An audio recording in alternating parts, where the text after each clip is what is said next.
ಮುಂದಿನ ರಾಶಿ ಮಕರ ರಾಶಿ.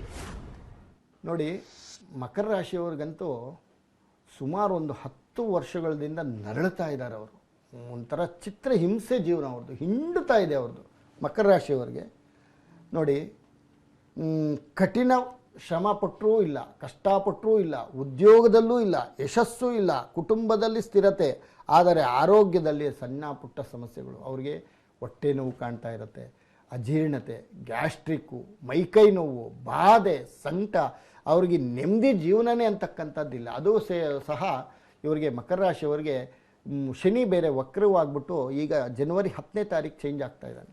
ಈ 12 ದಿವಸ ಇದೆ ಪಾಪ. ಅವ್ರು 3 ತಿಂಗಳು ತಿರುಗಿ ವಕ್ರವಾಗಿ ಬಂದಿದ್ದ ಶನಿ ಸಾಡೆ ಸಾತಿ ಮಕರ ರಾಶಿಯವರಿಗೆ. ಶನಿ ಬಿಡ್ತಾನೇ ಇಲ್ಲ.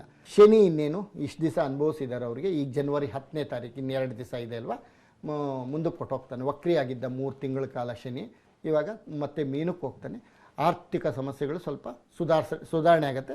ಒಂದು 75 ಭಾಗ ಒಳ್ಳೆಯದಾಗುತ್ತೆ.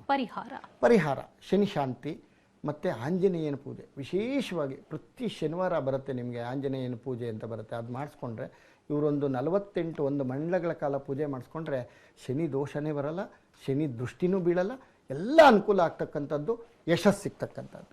ಅದೃಷ್ಟ ಸಂಖ್ಯೆ 8, 6 ಒಳ್ಳೆಯದು. ಅದೃಷ್ಟ ಬಣ್ಣ ನೀಲಿ ಮತ್ತು ವೈಟ್ ಒಳ್ಳೆಯದಾಗುತ್ತೆ. ನೀಲಿ ವೈಟ್.